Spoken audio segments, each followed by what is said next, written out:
ayan, wala akong filter. So, and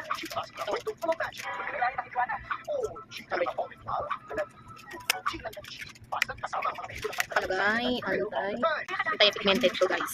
Ayan, anti-acne pigmented agent. So, number 2.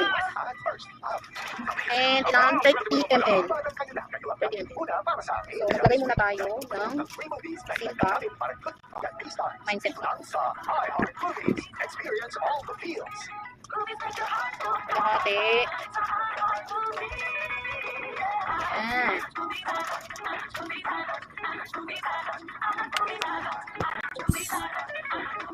Tapos natin at baka matapos. Tapos pa rin. And ito guys yung aking ginagamit sa mukha. Ha? Anti-melasma. So ito is kalahati lang ng 30 ml. Bale, 15 ml lang. Ito siguro isang. Pero nakita ko talaga isang. Sige, lagay ko na lahat. Ayan, nilahat ko na 30 ml. So ganito siya. So ayan. Kita ko lang. Tapos pulugin na natin.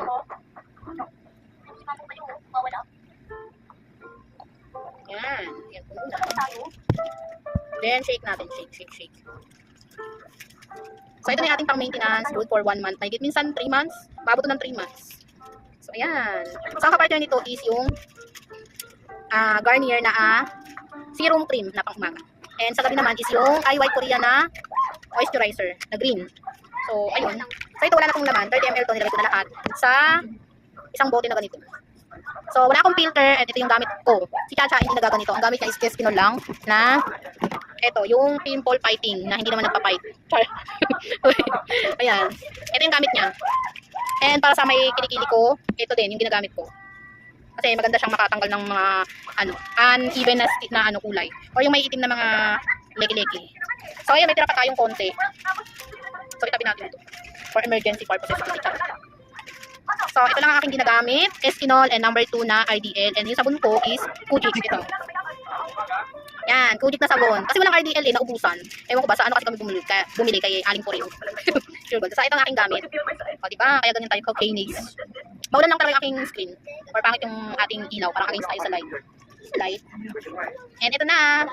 So, ano lang yan? 2 ingredients. Silka, papaya, and RDL. And pwede din naman yung Eskinol. So, ayan, maglalagay na tayo.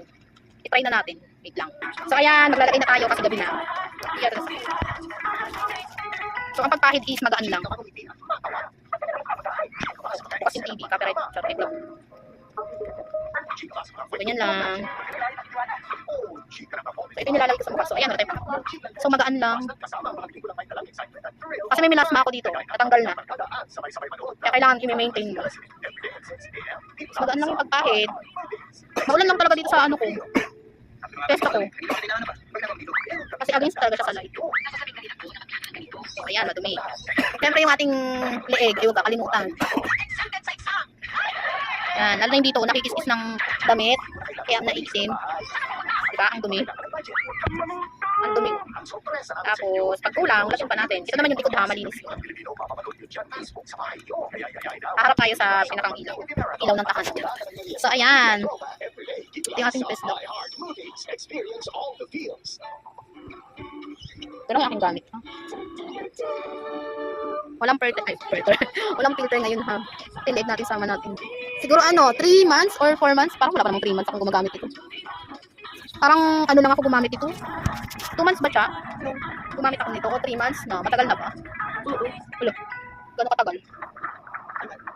So ayan. Tapos malinis pa yung gitna naman pang kilikili siya. Tinagalan. Wala kasing pang-upload. So nilalagyan ko din yung kilikili ko. Siyempre para pumutik din. Lang yung mukha lang. Tapos yung kilikili maitim. Ano? Ang cute. Tapos mag-kilikili reveal tayo kapag puti na syempre. Pag yung nakakatakot na makulimlim na parang may bagyo. So, dagdagan natin. Tapos ito yung ating moisturizer. In-order ko lang to sa Lazada. Lazada. Tapos yan, lalagay lang natin sa ating pesta para hindi siya masyadong mag-dry. So ito lang ating moisturizer na ginagamit lagi. So, with na yan. Made in Korea. So, sa mga may melasma dyan, ayan, ito tabi sa inyo to. Basta 30 ml and sukatin nyo lang yung pinakang silka. Pwede mo kahit anong brand. Estimol, pwede din. Inihim. Siyempre, papatuyuin nyo muna bago kayo mag-apply ng moisturizer.